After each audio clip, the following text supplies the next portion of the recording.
आइए हम दूसरे करंथिकरास उसके 5वें अध्याय और 17 वचन को पढ़ेंगे। 2 Corinthians chapter 5 verse 17।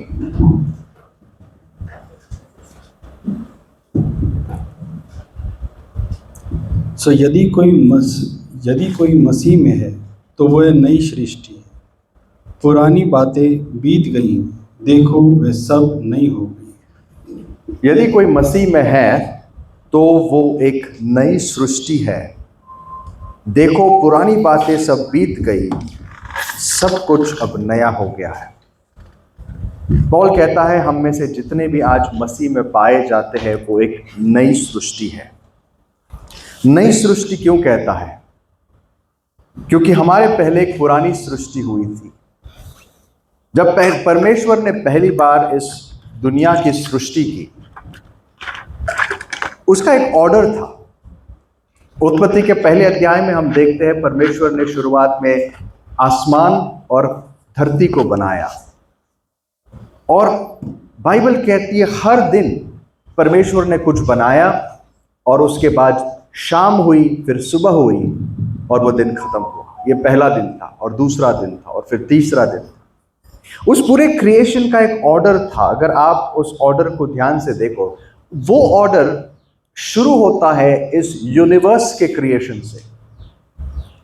ये जितनी भी ये विश्व जो हमें दिखता है, जब साइंटिस्ट आसमान में अपने टेलीस्कोप्स लगाते हैं और वो कहते हैं कि ये जो प्लैनेट्स है, ये जो स्टार्स है, इतने दूर तक फैले हुए हैं कि इनको इंसानी मेजरमेंट में नापना भी संभव नहीं है। इसके लिए इनको लाइट ईयर्स में मेजर किया जाता है, और कहा जाता है ये इतना विशाल ये यूनिवर्स है कि इसकी चौड़ाई, इसकी लंबाई मनुष्य शायद ही कभी नाप पाएगा। इसके एजेस को हम देख नहीं पाएंगे।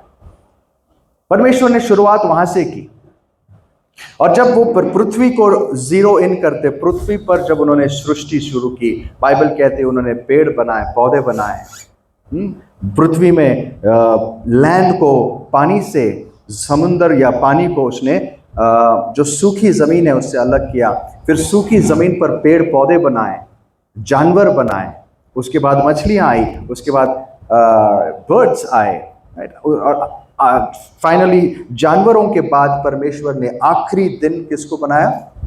इंसान को बनाया। अब इंसान को बनाने का भी जो एक प्रोसीजर था या उसका जो ऑर्डर था वो ये था कि परमेश्वर ने पहले मिट्टी ली, उस मिट्टी में से इंसान का शरीर बनाया, और आखिर में उस इंसान के अंदर परमेश्वर ने अपनी सांस फूंक दी।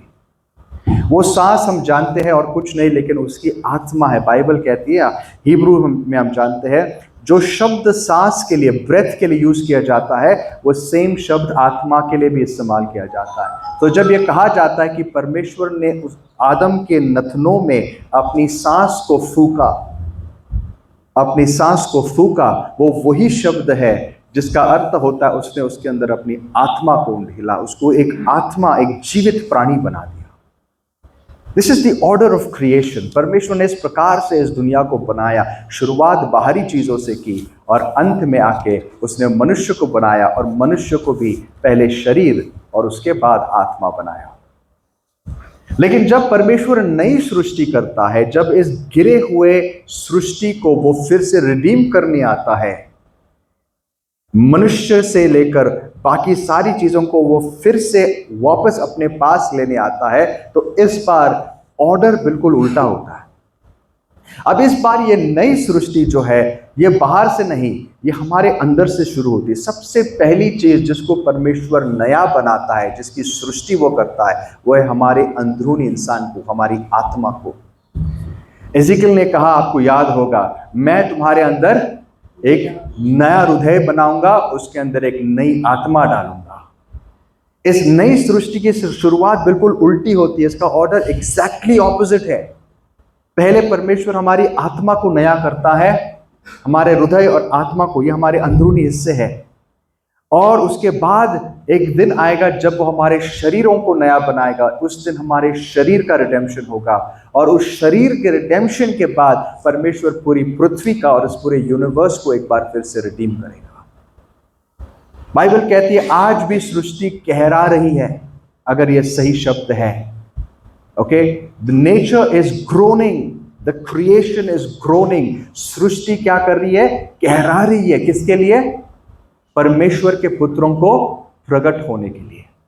ये परमेश्वर के पुत्र कब प्रकट होंगे? जिस दिन हमारे शरीर नए बनाए जाएंगे और मनुष्य पूरी तरीके से उद्धार पाएगा। हम में से जितने भी ये उम्मीद में आज बैठे हैं, हमारे अंदर वो क्रिएशन शुरू हो चुका है, और एक दिन इसकी परिपूर्णता जब होगी, क्रिएशन की जब परिपूर्णता होगी, हमें नए शरीर मिलेंगे, और इन नए शरीरों के बाद हम एक नई पृथ्वी को देखेंगे।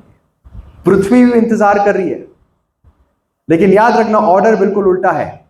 इस बार परमेश्वर पृथ्वी से नहीं, तारों से नहीं शुरू करता, परमेश्वर मनुष्य के अंदर से शुरू करता है, और बिल्कुल उल्टा होता है। पहले हमें नया करेगा, हमारे शरीरों को नया बनाएगा, और एक दिन हमारे बाद इस पूरी पृथ्वी को बचाएगा।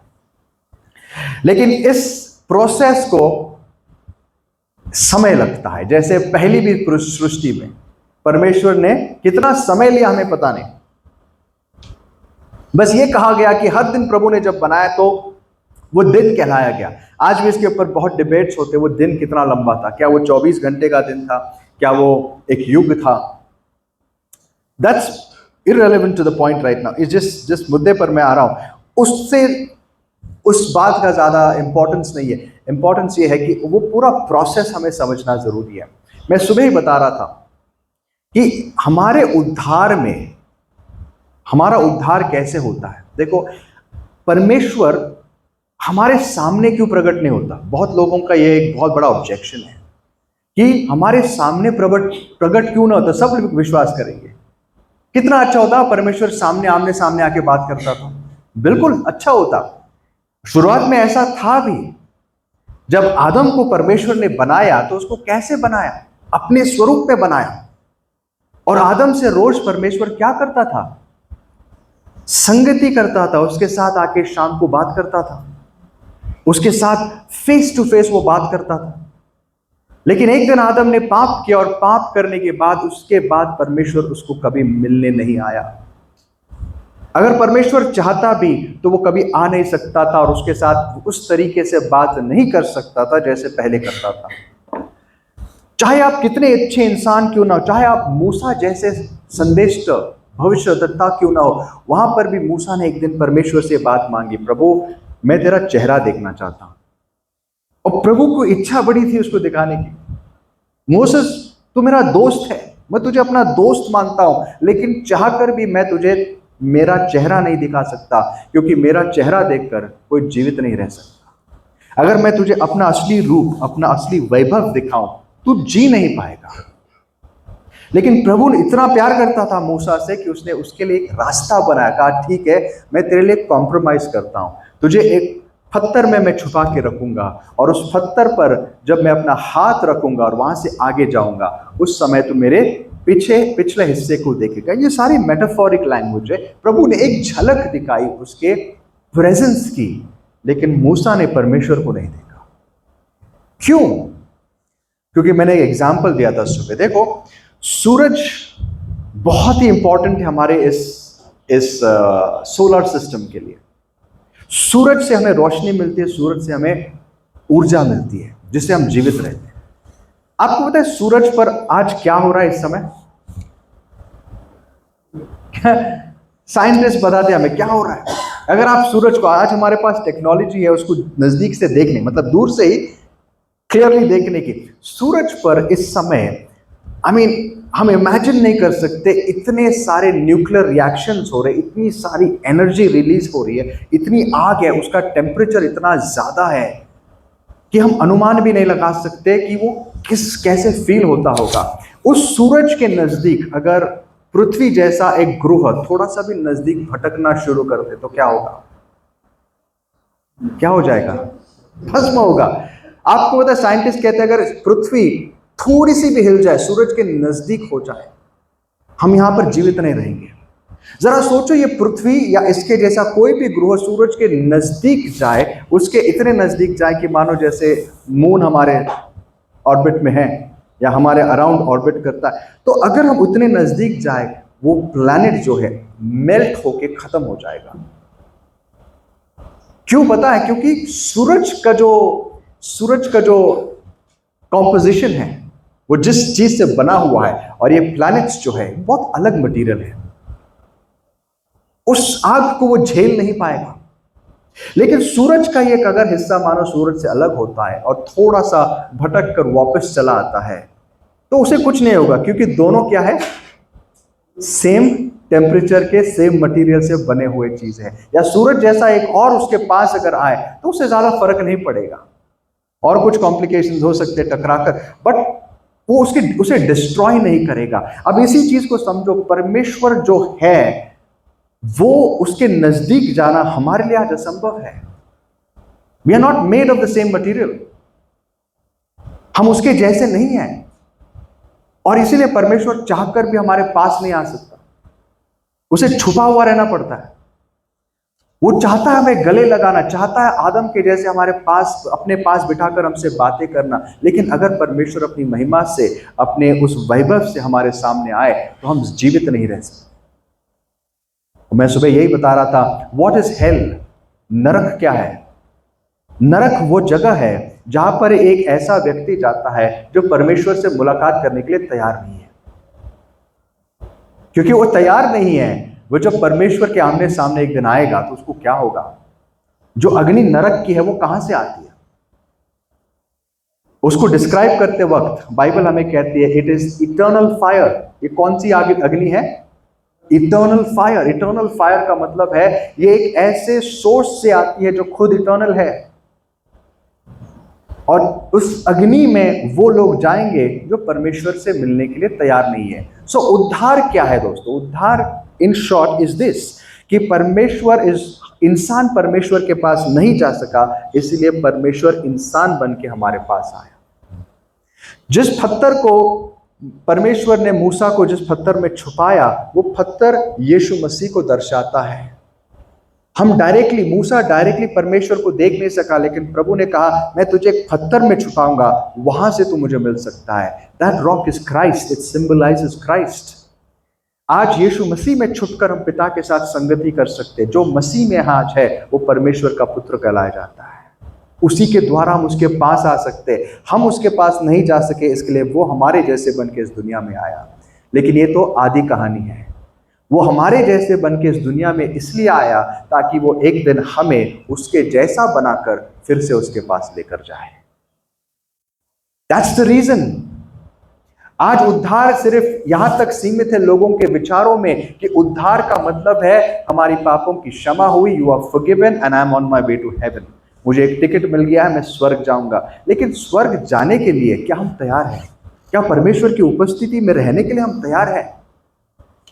ये बस एक ट्रांजैक्शन नहीं है कि हाँ टिकट कट गई अपनी, हो गया तैयार, अब जाएगा, तू जैसा है वैसा आएगा। नहीं, there is a whole process. उद्धार को समझना जरूरी है। उद्धार एक पूरा ट्रांसफॉर्मेशन है। जब तक ये ट्रांसफॉर्मेशन नहीं होता हम उसकी उपस्थिति में नहीं जा सकते। आपको यकीन नहीं होता तो संदेश में जाने से पहले एक वचन आपको बताता। 1 John chapter 3 verse 2 and 3 पढ़िए। पहला यूहन्ना उसका 3 अध्याय 2 और 3 वचन पढ़िए। पहला यूहन्ना 3 अध्याय 2 और 3। हे प्रियो, अभी हम परमेश्वर की संतान हैं और अब तक यह प्रकट नहीं हुआ कि हम क्या कुछ होंगे। इतना जानते हैं कि जब वह प्रकट होगा तो हम भी उसके समान होंगे, क्योंकि उसको वैसे ही देखेंगे जैसा वह है। और जो कोई उस पर वह ये आशा रखता है वह अपने आप को वैसे ही पवित्र करता है जैसा वह पवित्र है। हाँ, देखो जॉन कहता है, शायद जॉन को बहुत सवाल पूछे होंगे कि अंत के दिन में क्या होगा, हम कैसे रहेंगे, रैप्चर कैसे होगा। आज बहुत लोग इसके बहुत डिटेल्स में जाते रहे, अननेसेसरी डिटेल्स में हम बहुत सारा समय बिताते। जॉन कहता मैं वो सब नहीं जानता, मैं नहीं जानता वो क्या होगा, उसका लिटरल उसके जो तरीका है या ऑर्डर है, वो सब छोड़ दो। एक चीज मैं जानता हूँ, कहता हूँ जिस दिन यीशु आएगा, जिस दिन यीशु आएगा, हम क्या होंगे? हम उसके जैसे होंगे। मैं नहीं जानता उस दिन क्या होगा, कैसा होगा, लेकिन एक चीज मैं जानता हूं कि जिस दिन यीशु आएगा हम उसके जैसे होंगे। Let me rephrase that. अगर एक व्यक्ति उस दिन यीशु जैसा नहीं होगा तो वो उसके साथ नहीं जाएगा। हमें पता नहीं, आज यीशु की महिमा हमने पूरी तरीके से देखी नहीं है। जॉन ने उसकी एक झलक रेवलेशन के समय देखी, जब रेवलेशन में प्रभु उसको अपने आप को प्रकट करता है। दैट जस्ट अ ग्लिम्स, और वो भी उसका एक्चुअल फॉर्म नहीं था, that was just a vision, वो एक विजन था। लेकिन जिस दिन यीशु मसीह साक्षात वापस लौटेंगे, उसके वैभव में लौटेंगे, जॉन कहता वो कैसा भी हो, मतलब वो मैं आपको आज एक्सप्लेन नहीं कर सकता, लेकिन एक चीज मैं जानता हूं, जिस दिन वो आएगा हम उसके जैसे होंगे। वो हमारा आखिरी ट्रांसफॉर्मेशन होगा। We will be like him. परमेश्वर का मकसद क्या है इस दुनिया में? हमें बुलाने का, हमें उद्धार देने का, हमारे जैसे बन के हमारे साथ आने का मकसद क्या है? मकसद है कि एक दिन वो हमें यहां से लेकर अपने जैसा बनाएगा और अपने पास लेकर जाएगा। That's the story. Next verse में लिखा है कि जिसके अंदर भी ये उम्मीद है, जिसके अंदर ये आशा है, वो क्या करता है? दिन प्रतिदिन, पढ़िए भाई। और जो कोई पाप करता है वह व्यवस्था, और जो कोई उस पर आशा रखता है वह अपने आप को वैसे ही पवित्र करता है जैसा वह पवित्र है। जो कोई ये आशा रखता है वो अपने आप को वैसे ही पवित्र बनाते रहता है जैसे वो पवित्र है। तो आज हमें अपने आप से एक बहुत इंपॉर्टेंट क्वेश्चन पूछना है। देखो, ये प्रोसेस जो है ट्रांसफॉर्मेशन का, ये हमारे अंदर से शुरू होता है। एक इंसान का उद्धार हुआ है या नहीं, इस बात का पता कैसे चलता है? All you have to ask and check is how much have you changed. आप उस दिन से आज तक कितने बदले हो जिस दिन से यीशु मसीह ने आपको बुलाया और आपको अपना पुत्र बनाया।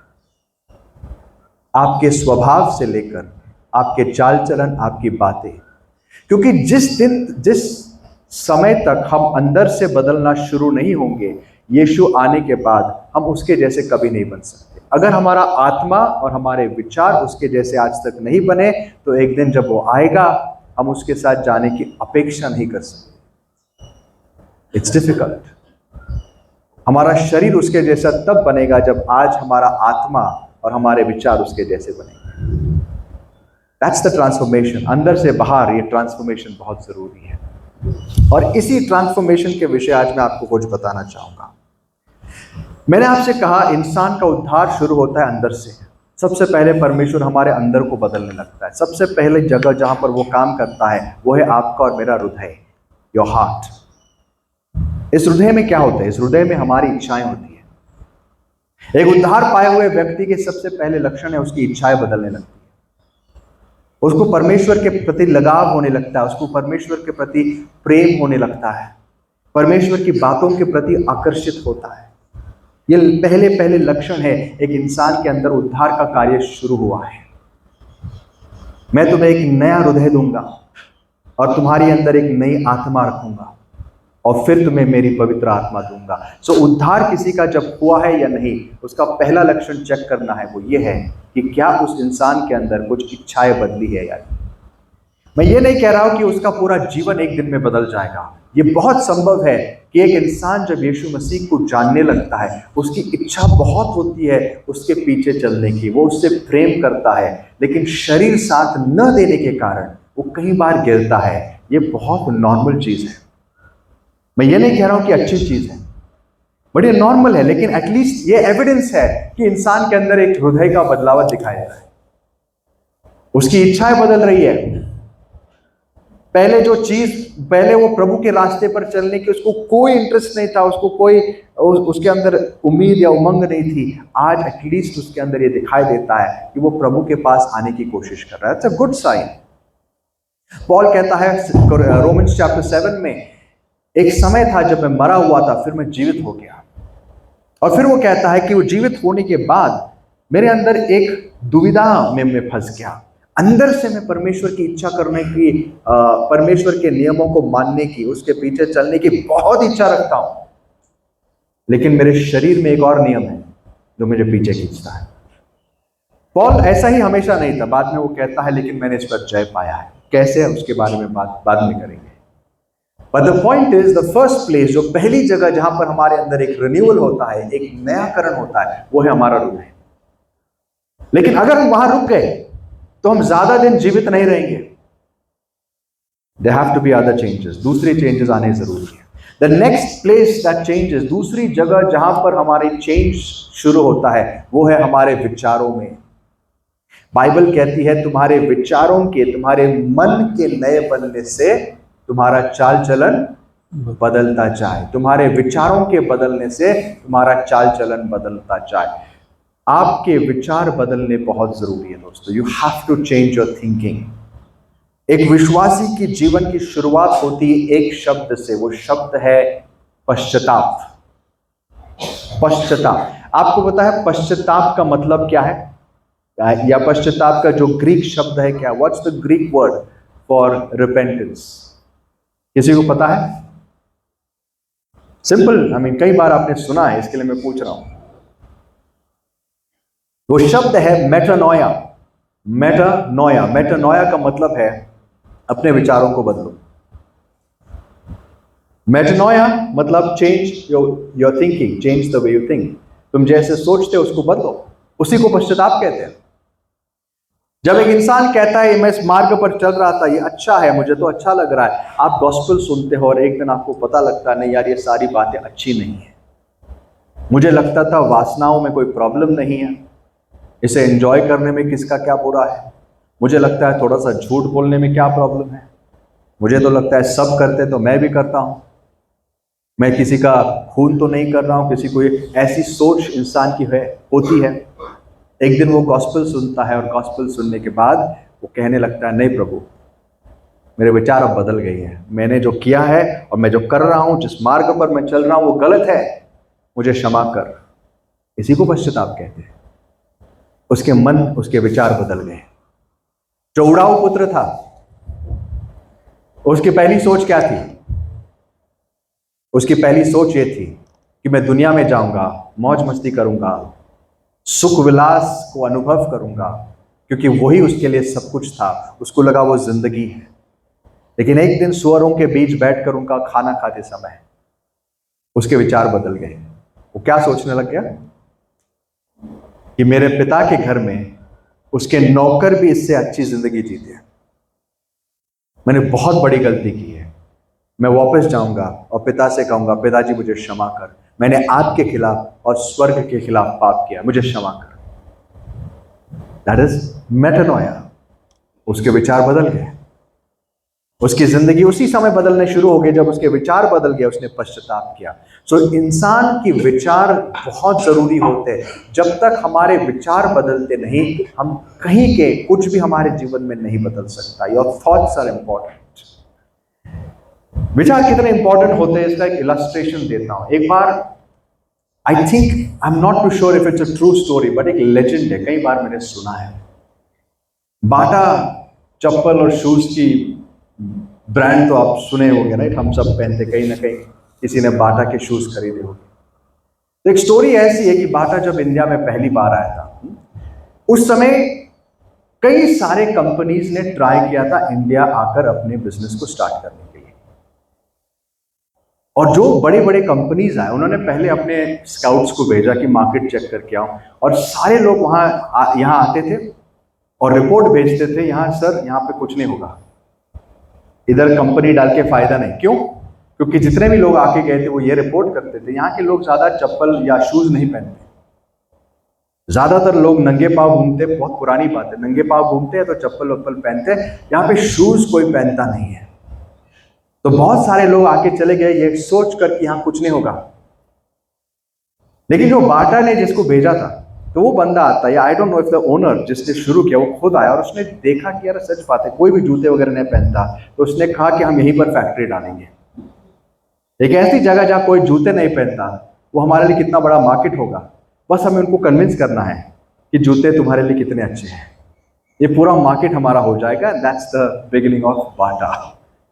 उसने पूरे मार्केट को कैप्चर किया, यहाँ का बादशाह बन गया। क्योंकि एक इंसान ने अलग तरीके से सोचा। पूरी दुनिया एक दिशा में थी, उसके लिए वो कुछ नहीं कर पाए। ये इंसान की सोच अलग थी, इसलिए इसने वो कर दिखाया जो बाकी नहीं कर पाए। मैं क्या कहने की कोशिश कर रहा हूं? ये कहने की कोशिश कर रहा हूं कि आपके विचार आपके जीवन की दिशा को डिसाइड करते हैं। आज जैसे आपके विचार होंगे वैसे आप बन जाएंगे, जैसे आप सोचते हो वैसे आप बनोगे। इसीलिए सबसे अधिक अपने विचारों की रक्षा करना। और जब हम मसीह में आते हैं तो ये सबसे पहली जगह होती है जहां पर हमारे अंदर चेंज दिखाई देना चाहिए। Change the way you think. क्योंकि राज्य में सोच बहुत अलग होती है, दुनिया में सोच बहुत अलग होती है। अगर आपके बिहेवियर को चेंज करना है, आपके बर्ताव को चेंज करना है, आपके विचारों को चेंज करना होगा पहले। तो विचारों को कैसे चेंज करें? आपको मसीह के विचार धारण करने पड़ेंगे। आप मसीह जैसे सोचता है वैसे आपको सोचना पड़ेगा। जैसे मसीह की सोच थी, बाइबल कहती है, वैसे हमारी सोच बन जाए। और अगर उसका मन हमारे अंदर आ जाए तो हमारा जीवन पूरी तरीके से बदलने लग जाएगा।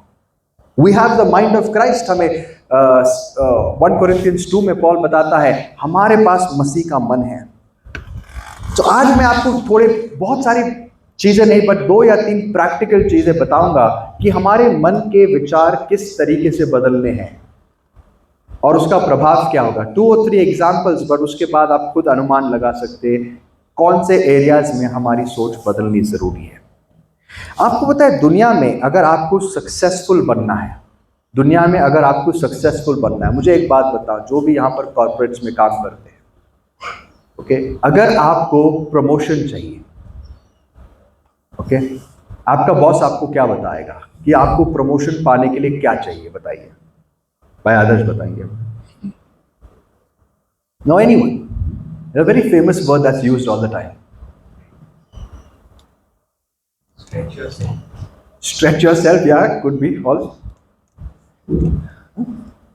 मुझे हमेशा कहा जाता था, या हम लोगों को कहते थे, you need to have more visibility.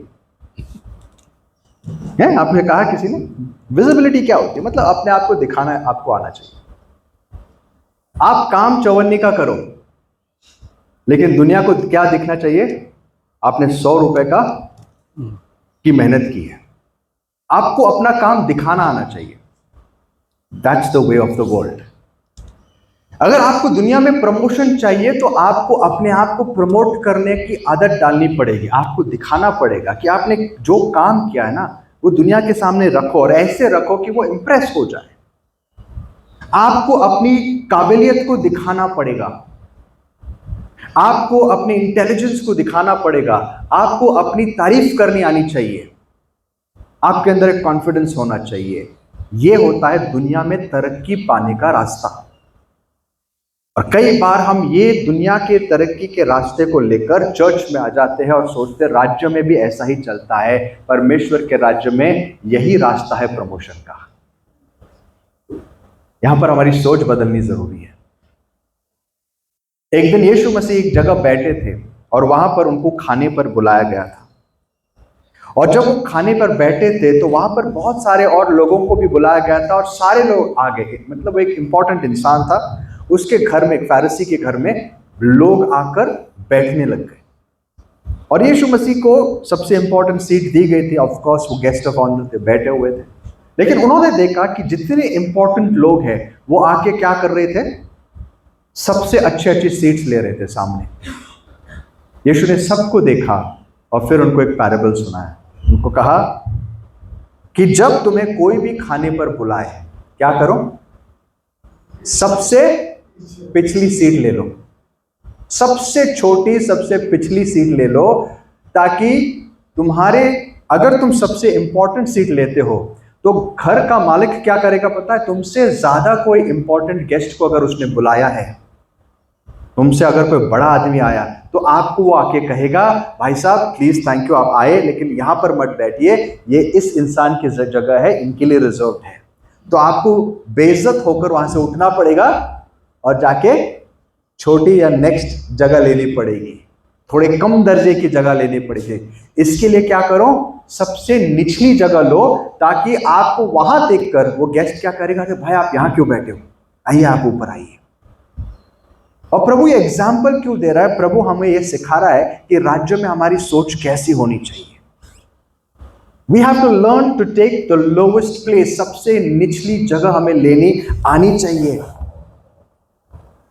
Never promote your self, कभी भी अपने आप को कुछ मत समझो। आपको पता है हम कितनी हमारे अंदर चेंजेस आएंगे, कितने चेंजेस आएंगे ये एक चीज करने से। क्यों कई बार हम क्यों लोगों से जलते हैं? कभी सोचा है, कभी किसी से अगर जलन हुई या कभी किसी के साथ हम कंपटीशन करते, क्यों करते हैं? Why do we have this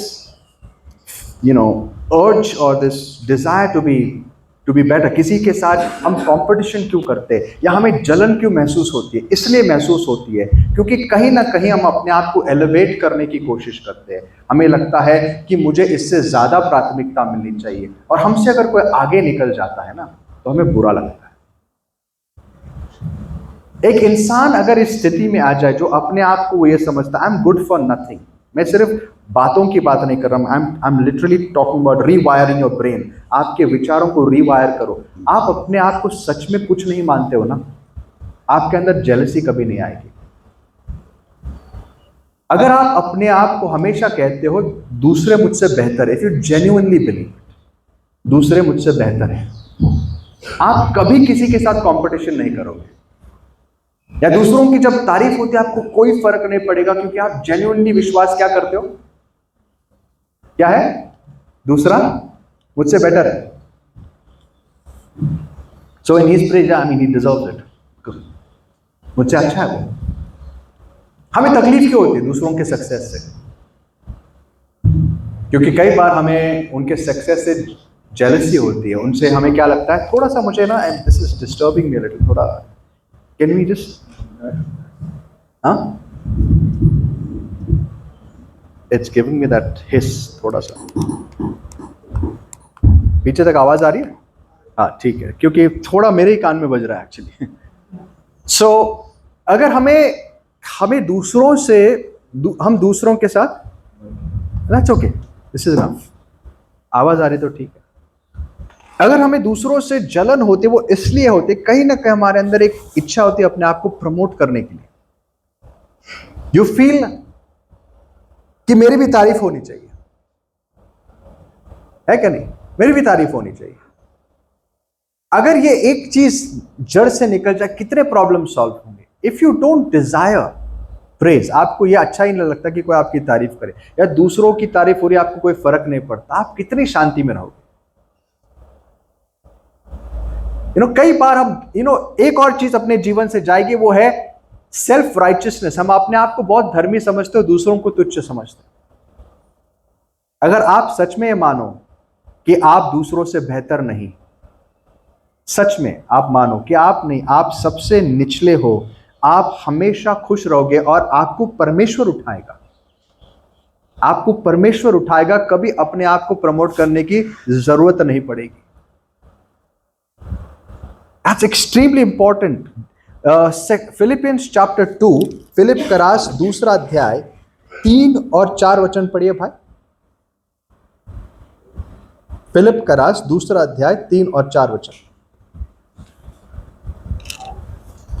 विरोध या झूठी बड़ाई के लिए कुछ ना करो, पर दीनता से एक दूसरे को अपने से अच्छा समझो।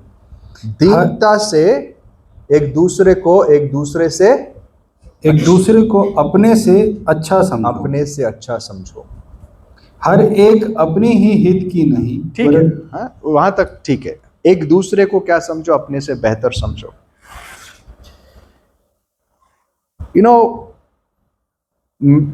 I just want to make this very practical. अभी मैं अगर मेरा खुद का एग्जाम्पल दे लो, मैंने देखा है कहीं मेरे खुद के अनुभव में,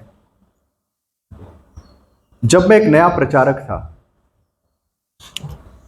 मैं जिस चर्च में जाता था वहां पर जो पास्टर थे, मैं उनकी बहुत इज्जत करता था। बहुत मुझे मतलब, वो इसलिए नहीं क्योंकि वो प्रचार करते थे XYZ, but just because he was a man of God, वो परमेश्वर के दास थे। लेकिन एक दिन ऐसा हुआ कि मुझे एक जगह में, बिकॉज कोई और नहीं था वहां पर, ऐसे ही सारे लोग आके बैठे हुए थे, पास्टर नहीं है और बाकी कोई भाई नहीं है बात करने वाला। तो मुझे बोला गया, भाई आपके पास कुछ है शेयर करने के लिए? तो ये मेरा पहला एक्सपीरियंस था प्रचार करने का। और मैंने आपको बताया था मैं बहुत ही एक शाही प्रकार का शर्मीला इंसान था, और उसके ऊपर से मैं एक डिप्रेशन से गुजर रहा था। जब प्रभु ने मुझे बचाकर संभाला, बड़े आनंद से, उस समय मेरे जीवन में सिर्फ एक आनंद था कि प्रभु ने मुझे बचाया है, मैं उसका बेटा बन गया। और मैं कब लोगों से बात करता था और कब लोगों को कुछ अच्छा लगता था इसका मुझे एहसास भी नहीं होता था, लेकिन लोग नोटिस कर रहे थे कि भाई आप जब कुछ कहते हो, प्रीच करते हो, मैं उसको प्रीचिंग भी नहीं कह सकता, हमें अच्छा लगता है। तो किसी ने ऐसे बोल दिया, यार आपके पास कोई है नहीं, आप आ सकते हो। तो मैं खड़ा हो गया, बड़ा नर्वस था, बोला अभी क्या करें, अभी है नहीं। ऐसे हो गया कि पानी में किसी ने ढकल दिया मुझे, अब तैरना तो है। तो मैं सोचने लग गया, उस समय परमेश्वर ने कुछ विचार दिए, वचन दिए, बड़े उत्साह के साथ, बड़े पैशनेटली मैंने लोगों से शेयर किए और खुश हुआ कि भाई एटलीस्ट मैं बोल सका। उसके बाद मैं बैठा और फिर ये रिपोर्ट अगले दिन या 2 दिन के बाद पास्टर के पास पहुंची। और जिस व्यक्ति ने भी ये कहा, जो पास्टर को बताया, उन्होंने पता नहीं किस प्रकार से कहा, बट कहते कहते उन्होंने कह दिया कि पास्टर अगर आप अभी नहीं भी आओगे ना तो हम मतलब यहाँ पे काम चल जाएगा। अब मुझे कोई आइडिया नहीं है कि ऐसा कुछ गया है वहां पर कि आप नहीं भी आओगे तो यहाँ पर हम लोग मतलब खुश है। मतलब उसका कहने का कुछ ऐसा नहीं था कि आपकी जरूरत नहीं है, कहने का यही मतलब था कि उस दिन बड़ी अच्छी मीटिंग में प्रभु ने संभाला और इस भाई से बात की XYZ। अब इस बात को लेकर आपको पता है कि उस व्यक्ति के मन में क्या हो रहा था, मुझे कोई आइडिया नहीं। मैं आया था संडे चर्च, संडे मैं हमेशा सबसे पहले चर्च पहुंचता था, साफ सफाई करके आगे बैठता था और मैं फर्स्ट लाइन में बैठा हूं और मैं उम्मीद ये कर रहा हूं कि पास्टर खुश होंगे मुझसे, क्योंकि मेरे तो वैसे कोई इरादा नहीं था, इच्छा नहीं थी, लेकिन पास्टर बड़े खुश होंगे क्योंकि उसका एक बच्चा थोड़ा सा प्रोग्रेस कर रहा। I thought he be very happy. और बड़े मैं ये भी एक्सपेक्ट नहीं कर रहा था कि वो तारीफ वगैरह करे, बट इतना था कि वो कहेंगे कि well done, I am happy, XYZ, personally तो बोलेंगे। But to my great surprise ये हुआ कि जैसे वो पुलपिट पे खड़े हो गए, उनके अंदर से ऐसी कड़वाहट निकलने लग गई कि मैं फर्स्ट टाइम मेरे लाइफ में, it was a very damaging experience, कि जब वो बातें करने लग गए, उन्होंने जो जो बातें की मुझे याद नहीं, लेकिन आज मुझे ये याद है कि कैसे मुझे फील कराया उन्होंने। कि कुछ लोगों ने कहा कि भाई साहबियों ने प्रचार किया और वो बहन कह रही थी कि वो बिल्कुल आपकी नकल कर रही है और पता नहीं क्या क्या क्या क्या बोल दिया, and in short he was not happy. तो मैं बड़ा शॉक हुआ कि जिसको मैं अपना पिता मानता हूं, जिस व्यक्ति को मैं अपना आत्मिक पिता मानता हूं, वो व्यक्ति, मैं सोच रहा था कि मेरी थोड़ी सी एक तरक्की को देखकर वो खुश होना चाहिए, लेकिन आज वो इतना गुस्सा हो गया, इतना गुस्सा हो गया कि मुझे उसके बाद कभी सामने खड़े होने की हिम्मत नहीं हुई। अब मैं यही सोच रहा था, मैं उस समय नहीं लेकिन आज सोचता हूं कि इंसान के अंदर ऐसी प्रतिक्रिया क्यों आती है, क्या होता होगा उसके मन में। उसके मन में यह चलता है कि अगर ये व्यक्ति सच में लोग इसकी तारीफ करने लगे तो मेरी जगह छीन सकती है, मुझसे ज्यादा इसकी तारीफ हो सकती है और इसका वैल्यू लोगों की नजरों में बहुत बढ़ जाएगा और मेरा कम होगा। How unchristlike can you be to think like that. ऐसे विचार कितने ही मसीह विरोधी है, क्या इसकी कल्पना भी हम कर सकते हैं? मसीह के विचार क्या थे? और मैं बहुत इस बात से I always am very conscious, मैं कभी भी, ये बात इतनी फिट हो गई, उस चीज ने मेरे को एक सिखा दिया एक चीज, मैं कभी भी अपने आप को किसी से कंपेयर नहीं करता। एंड आई डोंट थिंक, मैं कभी भी ये नहीं सोचता हूं कि I have an exceptional gift. I just think मेरी ये ड्यूटी है, कल मुझसे कोई बेहतर यहाँ पे होगा या कहीं और होगा, I just love to see that person preach, because I know one thing कि मैं हमेशा मेरी कमियों को याद करता हूँ। मैं परमेश्वर की बढ़ाई और उसकी अच्छाई को हमेशा याद करता हूँ। 2 चीजें याद करता हूँ, परमेश्वर की अच्छाइयाँ और मेरी सारी बुराइयाँ। I meditate on my weaknesses, मैं जानता हूँ मेरी वीकनेसेस क्या, मैं जानता हूँ मैं क्या हूँ। और मैं आपसे भी आपको एनकरेज करूंगा, meditate on all your weaknesses. आपके अंदर जितनी भी कमजोरियां हैं, जितनी भी बुराइयां हैं, उसको रोज याद करो। अब अपने आप को बैलेंस में रखोगे। कभी भी अपनी सिर्फ अच्छाइयों के बारे में मत सोचना, पॉजिटिव थिंकिंग मत करना। ये आपको साइकोलॉजिस्ट सिखाएंगे, प्रभु का वचन नहीं सिखाएगा। ये दुनिया का तरीका है, प्रभु का तरीका है उस it's totally opposite, polar opposite. कि दुनिया आपको जो सिखाती है उसके बिल्कुल एग्जैक्ट ऑपोजिट परमेश्वर आपको सिखाता है। दुनिया कहती है बिल्ड योर सेल्फ एस्टीम, अपने सेल्फ एस्टीम को, अपने वर्थ को बढ़ाओ। प्रभु कहता अपने आप को नीचे करो, जितना नीचा करोगे उतना मैं तुम्हें उठाऊंगा। अपने आप को कुछ मत समझो, कभी मत समझो आपके अंदर कौन सी टैलेंट है, क्या हुनर है। इतना ही याद रखो, जो भी आपके पास है, जो भी मेरे पास है, वो परमेश्वर की कृपा है। और ये भी याद रखना कि जो भी आपके पास है और जो भी मेरे पास है, उससे कहीं बेहतर और लोगों के पास है। So keep yourself in balance. मैं ये पूरे किंगडम में, ये पूरे राज्य में मैं एक छोटा सा तिनका हूं, एक छोटा सा काम है मेरा, बस वो सफलता से कर पाऊं, that's a big thing for me. मैं कभी ये नहीं सोचता मैं कहाँ कितना बड़ा होगा, हमारी मिनिस्ट्री कितनी बढ़ेगी, that never crosses my mind. क्यों पता है? क्योंकि मैं कभी अपने आप को उस योग्य समझता ही नहीं। मैं आपको कहने के लिए नहीं बता रहा, I really believe that with all my heart. So हम हमेशा, हम सब मिलके याद रखना, कभी भी अपने आप को उस पेडिस्टल पे मत रखो जो प्रभु ने आपके लिए नहीं रखा, उस ऊंचाई पर मत रखो जो प्रभु ने आपके लिए नहीं बनाया। हमेशा अपने आप को नीचे रखो। आप कुछ भी नहीं हो, मैं कुछ भी नहीं हूं। ये अपने जहन में भर के रख देना, अपने विचारों में कंप्लीटली उसको ना पत्थर में लिखे जैसे लिख के रखो, आप कुछ नहीं हो, मैं कुछ भी नहीं हूं, दैट्स इट। सो ये एक दिन में नहीं होगा, ये आपको जाके मेडिटेट करना पड़ेगा। It has to be a complete rewiring. आपके विचारों को बदलना होगा, मेरे विचारों को भी बदलना होगा। एंड ये मैं पर्सनली करता हूँ। I don't think of myself to be anything. मैं कुछ भी नहीं हूँ। आपको पता है कितने लोग अपनी छोटी छोटी उपलब्धियों में कितना घमंड करते हैं।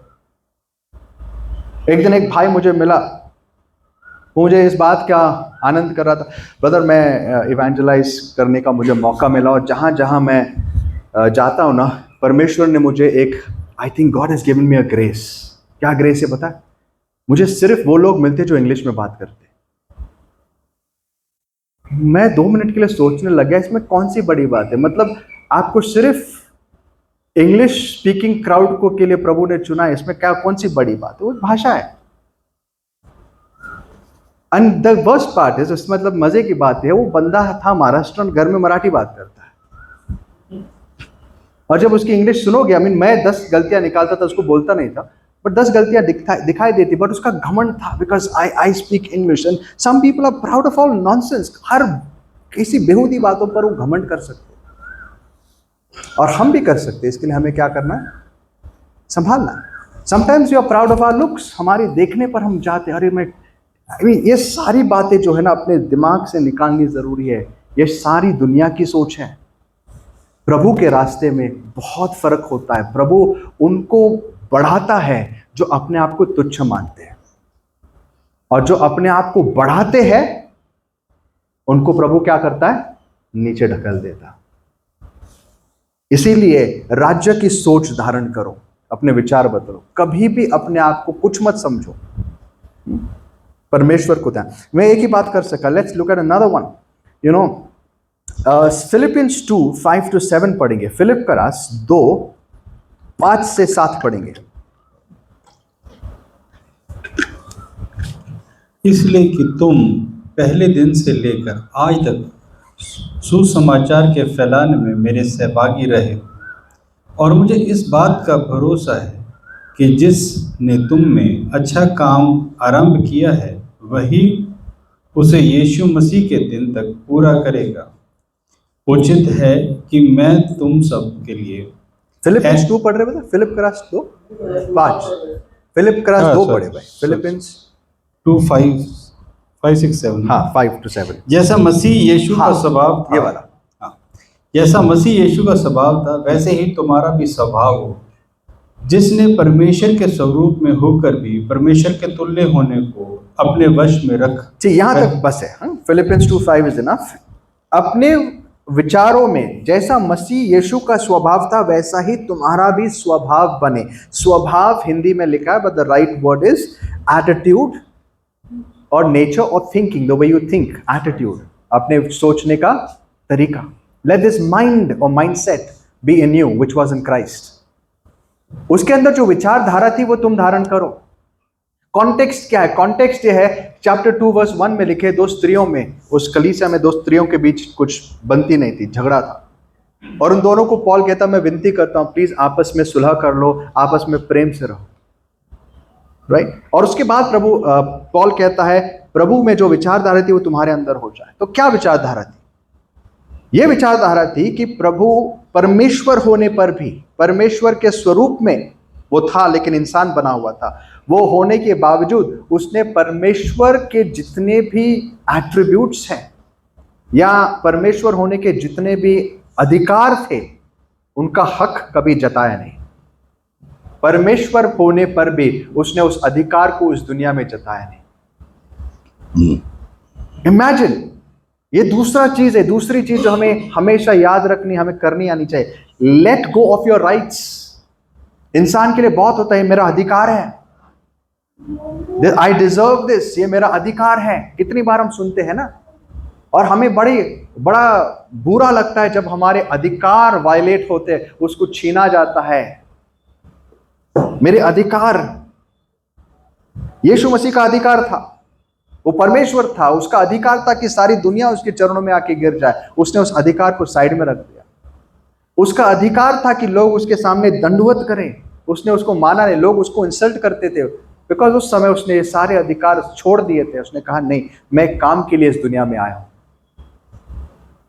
Being in the form of God, he did not think it robbery to claim equality with God. उसने कभी भी ये नहीं सोचा कि मैं परमेश्वर हूं तो मैं अपने अधिकार को जताऊंगा। उसने सारे अधिकार छोड़ दिए।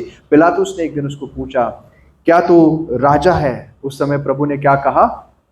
मेरा राज्य इस दुनिया का नहीं है, अगर होता तो मैं अभी मेरे पिता से मांगता और वो लाखों करोड़ों दूतों को भेजकर तुम सबको नष्ट कर देता। लेकिन क्या प्रभु ने ऐसा किया?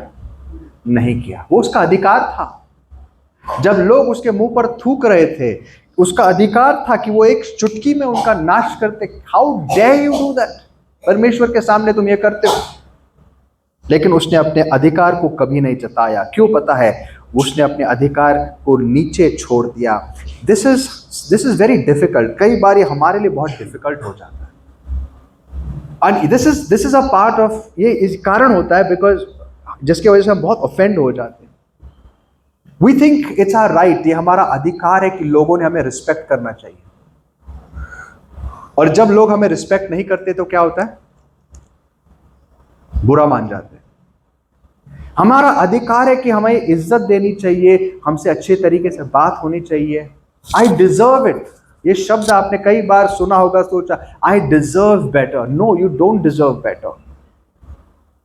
हमेशा याद रखो वी डिजर्व द वर्स्ट। हम कुछ अच्छा अपेक्षा करना ही हमारे लिए बहुत बड़ी बात है। We should not deserve things और फील वी डिजर्व थिंग्स। हमें ये लगना नहीं चाहिए कि मैं डिजर्व करता हूं। एक्सपेक्टेशंस को लोअर करो। एक दिन दाऊद का खुद का बेटा अबसलोम उसके खिलाफ होता है और दाऊद को जेरूसलम छोड़ के भागना पड़ता है। और भागते भागते एक इंसान को लगता है कि ये मेरा मौका है। इतने सालों से दाऊद के विरुद्ध जो उसकी भड़ास थी उसको कभी निकालने का मौका नहीं मिला। उसका नाम था शमियाई। शमियाई उसको रास्ते पर मिलता है, जो उसको गालियां देने लगता है, शराब देने लगता है। दाऊद सर नीचे रखकर अपने घोड़े पर बैठकर जा रहा है। उसका कमांडर इन चीफ जोब वहां पर उसके साथ खड़ा है और यहां पर ये बंदा उसको गालियां दे रहा है। और जब जोब ये सुनता है, जोब कहता है कि दाऊद मेरे राजा, इसकी क्या जुर्रत कि आपको ऐसा बुरा भला कहे, मुझे आज्ञा तो उसका सर मैं काट दूंगा अभी। दाऊद क्या कहता है पता है? इसको छोड़ दो। इसको ये करने की अनुमति किसने दी है? परमेश्वर ने। परमेश्वर चाहता है कि मैं गालियां सुनूं तो कोई प्रॉब्लम नहीं है, आई डिजर्व इट। और वो याद था उसको। क्यों पता है? क्योंकि नथान ने उसको एक चीज बोली थी, दाऊद तूने जो किया है ना, इसका परिणाम तेरा पूरा खानदान भुगतने वाला है। तेरे घर से कभी तलवार नहीं हटने वाली। और दाऊद ने कभी भूला नहीं था, ही न्यू व्हाट ही डिजर्व्ड। उसने कभी ये नहीं सोचा कि ये दिस इज इनजस्टिस, मेरे साथ नहीं होना चाहिए। वो जानता था आई डिजर्व दिस। आपको पता है हम धन्य लोग हैं, क्यों पता है? We don't get what we deserve. हमें वो नहीं मिलता जो हम डिजर्व करते हैं। आपको इसके लिए धन्यवादित होना चाहिए। मैं जानता हूं कि परमेश्वर से मैं क्या डिजर्व करता हूं और मुझे अब तक वो नहीं मिला। ये उसका अनुग्रह है। इसके लिए लोग मुझे जो भी कहे ना, I just let it pass. मैं लोगों से ज्यादा एक्सपेक्टेशन नहीं रखता। आप भी खुश रहोगे ऐसे करोगे तो। लोगों से एक्सपेक्टेशन मत रखो, प्रभु से एक्सपेक्टेशन रखो। लोग आज आपके साथ रहेंगे, कल नहीं रहेंगे, मुझे बुरा नहीं लगता। किसी का कुछ ऐसा मत सोचो कि इसने मेरे लिए करना चाहिए, ये मेरे साथ इस प्रकार रहना चाहिए, इसने व्यवहार करना चाहिए। I don't have any expectation. और इसी से मैं बड़ी शांति में रहता हूं, क्योंकि जब आप लोगों से एक्सपेक्ट करना लगते हो ना, आपकी जितनी एक्सपेक्टेशंस ऊपर रहेंगी उतना ही आप जिंदगी में डिस्टर्ब रहोगे, क्योंकि कोई ना कोई आपको उस एक्सपेक्टेशन को आके क्रश कर देगा। जो आप लोगों से चाहते हो, ये इसने मुझे लिए करना चाहिए, उसने करना चाहिए, इसने ऐसी बात करनी चाहिए, क्या फर्क पड़ता है? आप हो कौन और मैं हूं कौन? Don't keep any expectations. आपके विरुद्ध कोई बात करता है, कोई बात नहीं, आई डिजर्व इट। एक दिन एक प्रचारक था, बड़ा बुजुर्ग था, गुजर गया, बड़ा अच्छा था। बिकॉज मैं जब किसी को देखता, मैं पहली चीज उनके लाइफ, उनके स्वभाव को चेक करता, उनके संदेश कितने महान है, वो सब सेकेंडरी चीज है। सो एक व्यक्ति था, वो एक दिन वो गवाही दे रहा था, तो उसके चर्च में कुछ लोग हैं जो उसके बारे में अफवाहें फैला रहे थे, और उस बात से वो बहुत डिस्टर्ब था। तो एक दिन वो प्रेयर में रहता है, और प्रेयर में रहते रहते प्रभु से कहता है, प्रभु मैं इस पूरे अफवाह से, इन लोगों की अफवाहों से बहुत डिस्टर्ब हूँ, क्या करूं? ये ऐसे ऐसी गलत चीजें मेरे बारे में बोल रहे हैं। सो कहता है, at that point the lord spoke to me. Of course उसके मन में एक विचार आया, और वो कहता है, प्रभु ने विचार मेरे मन में डाला। विचार क्या था बताया? उसने कहा, David you should be thankful कि ये जो तेरे बारे में ये जो गलत अफवाहें फैला रहे ना, चलो ये फैला रहे, लेकिन तू इस बात से तू खुश होना चाहिए कि तेरे जिंदगी की पूरी असलियत वो नहीं जानते। अगर तेरी जिंदगी की पूरी असलियत जानते तो तू क्या करता? Ali literally says, मैं ये सोच के हंसने लग गया। I said, yes Lord, अगर ये सच में अभी आज ये जो छोटी मोटी बातें लेकर मेरे बारे में जो अफवाहें फैला रहे, मुझे इतना बुरा लग रहा है। जो इससे बड़े स्कैंडल मेरे जिंदगी में हुए, जो मैं था इसके पहले, अगर ये बातें उनको पता चली तो। So the Lord says, don't fret over it. इतना क्या गुस्सा हो रहा है तू असलियत में क्या हूं मैं जानता हूं। तू इन छोटी बातों से ऑफेंड हो रहा है, तू भूल गया तूने उससे बुरे चीजें और क्या की है। तो कभी भी लोग आपके बारे में कुछ कहते हैं ना, ज्यादा टेंशन मत लो, जान लो कि इससे भी गए गुजरे आप हैं। तो आपको गालियां जो पड़ रही बहुत कम पड़ रही है, और मुझे भी। लो योर एक्सपेक्टेशंस। आप कभी ये मत सोचना कि मेरी इज्जत इतनी होनी चाहिए लोगों ने। हम क्या होता है पता, हमारी जिंदगी का पूरा मकसद बनता है लोगों को खुश करना। लोग क्या सोचते हैं, वो इमेज बनाने में हमारी जिंदगी चली जाती है। छोड़ दो इमेज को, एक ही चीज को सोच लो कि प्रभु जो जानता है वो मेरे बारे में आज क्या सोचता है। लोग क्या सोचे आज, कल सोचे, वो कोई फर्क नहीं पड़ता। जो इंसान आज आपकी तारीफ करेगा कल आपको गालियां देगा। जो इंसान आज आपको गालियां देगा शायद वो कल आपका दोस्त बनेगा। इंसान होते हैं। लेकिन सबसे इंपॉर्टेंट ये चीज होती है, इस बात ये मायने रखता है कि प्रभु आपके बारे में क्या सोचता है। So forget about people. आपके एक्सपेक्टेशंस है लोअर करो, अपना अधिकार जो है लोअर करो। कई बार रिश्तों में दरार इसलिए आती है क्योंकि हमारे एक्सपेक्टेशंस बहुत हाई होते हैं। पति को पत्नी से बहुत एक्सपेक्टेशंस होते हैं, और जब वो मीट नहीं होती पति नाराज होता है। पत्नी को पति से बहुत एक्सपेक्टेशंस होती है, और जब वो फुलफिल नहीं होती वो नाराज होती है। जो इंसान ये सीख जाता है कि एक्सपेक्टेशन ही मत रखो, आई डोंट डिजर्व इट, अगर ये है ठीक है, this is the way I live, so B it. आप बहुत खुश रहोगे, आपकी जिंदगी में कभी आप परेशान या नाराज नहीं रहोगे। Let's look at the last one. आइए एक आखिरी चीज देखते हैं, विच इज फाउंड इन गलती करास 1:10। इसी से जुड़ी हुई चीज है। गलती करास 1:10 पढ़िए भाई।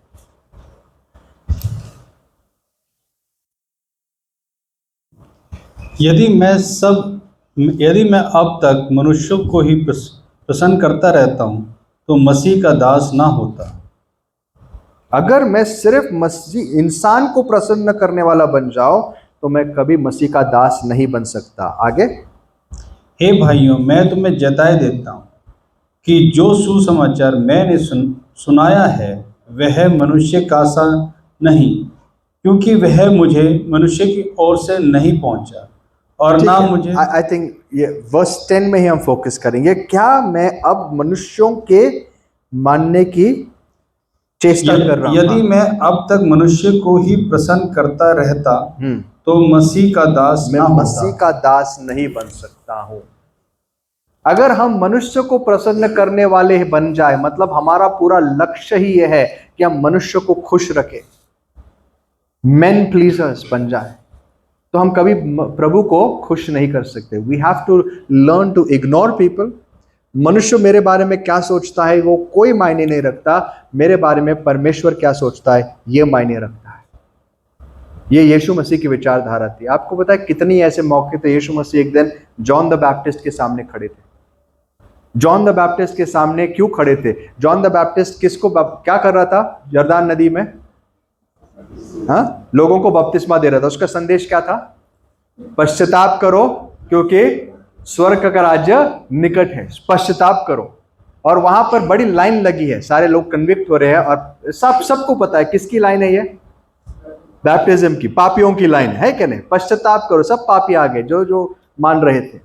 उन पापियों की लाइन में कौन खड़ा है? यीशु मसीह खड़े। कभी सोचा यीशु ने जिंदगी में एक पाप नहीं किया, लेकिन उसके सामने खड़ा है चोर, उचक्का, व्यभिचारी, सारे खड़े हैं पश्चाताप करने, नो प्रॉब्लम, गुड। बट उस लाइन में यीशु खड़ा है। आपने कभी सोचा यीशु कैसे खड़ा? यीशु ऐसा नहीं था, देख भाई मैंने कोई पाप नहीं किया, बस मैं खड़ा हूं। देख, सोचो, ऐसे मत सोचो मैंने कुछ किया है। भाइयों सुनो, ऐसे मत सोचो कि मैंने कुछ किया है, ये सिर्फ मेरे को करना जरूरी है, समझा ना? यीशु मसीह ऐसे नहीं थे। यीशु मसीह चुपचाप खड़े हुए थे। लोग क्या सोच रहे थे? चलो आया एक और पापी आ गया, देखो कुछ तो किया, हम तो लग रहा था कुछ अच्छा इंसान है, देखो पश्चाताप कर रहा है। क्या उसको परवाह थी मनुष्य क्या सोच रहा है? नहीं, उसको एक ही बात की चिंता थी, एक ही बात की परवाह थी। मेरे पिता ने कहा है लाइन में खड़े हो जा, मैं लाइन में खड़ा हूं। क्योंकि उस समय वो इंसान बन के आया और उसको ये करना जरूरी था, क्योंकि उस समय यीशु क्या कर रहा था पता? उस लाइन में खड़ा होने का क्या उसका महत्व था? हर मेमने को जो बलिदान किया जाता पहले धोना जरूरी था, और उस मेमने पर ये निष्पाप मेमना था, इसके अंदर कोई पाप नहीं। लेकिन जिस समय यीशु मसीह पानी में गया, दुनिया के सारे पाप, जब यूहन्ना ने उसके ऊपर हाथ रखे, दुनिया के सारे पाप उस पर लादे गए थे। और वो हमारे पापों को लेके वहां पर बपतिस्मा ले रहा था। उसका एक भी पाप उसमें नहीं था, लेकिन उसको कभी इसने ये नहीं सोचा कि दुनिया को मैं एक्सप्लेन कर दूं पहले, नहीं तो मेरी इमेज खराब हो जाएगी। आज हमें लोगों की चिंता बहुत होती है, हमारी इमेज की ज्यादा पड़ी होती है। परमेश्वर जो सब कुछ देखता है उसकी ज्यादा पड़ी नहीं, वो तो देख लेंगे परमेश्वर का क्या है। यीशु मसीह ने कभी मनुष्य की चिंता नहीं की। ये विचारधारा हमारे अंदर आनी चाहिए। there has to be a shift, हमारे विचारों में शिफ्ट आना चाहिए। अपने आप को प्रमोट मत करो कभी, लोगों के ऊपर अपना हक मत जताओ, ये मेरा अधिकार है कि मेरे अंदर, ये मेरे पास, मेरे साथ ये होना चाहिए। अपने आप को जितना हो सके नीचा करो, जितना हो सके नीचा करो। मूसा जब तक शून्य नहीं बना तब तक परमेश्वर ने उसको इस्तेमाल नहीं किया। मूसा का सारा कॉन्फिडेंस चला गया था। बाइबल कहती है वो बात करने में निपुण था, हमें स्टीफन बताता है। लेकिन जिस समय परमेश्वर ने उसको चुना, उसको मुंह से 2 शब्द नहीं निकल रहे थे। वो कहता है प्रभु मैं नहीं बात कर सकता, मुझे मत भेज। तब प्रभु हमें इस्तेमाल करता है। Go to the lowest point you can, सबसे निचले स्थान को ले लो और लोगों से ज्यादा अपेक्षा मत रखो, लोगों को प्रसन्न करने की इच्छा मत रखो। जितना तुम करोगे उतना ही आप परमेश्वर के जैसे नहीं बन पाओगे। आइए, ये 2 या 3 उदाहरण मैंने दिए, लेकिन बहुत सारी चीजें हैं जो यीशु के जीवन से हमें देखकर उसके जैसे सोचने की आदत डालनी पड़ेगी, तब जाके हमारे जीवन बदलने लग जाएंगे। आइए अपने आंखों को बंद करेंगे और सोचेंगे प्रभु कि मेरे सोच विचार आज आपके साथ कितने मिलते जुलते हैं। क्या मैं आपके जैसे सोचने लगा हूं? क्या मैं आपके जैसे बन रहा हूं या नहीं? क्या आज भी मैं अपने आप को बहुत बड़ा समझता हूं, अपने आप को प्रमोट करने की कोशिश करता हूं, या आज मैं नम्र बन चुका हूँ। आइए हम अब थोड़े समय के लिए उन चीज़ों पर विचार करेंगे।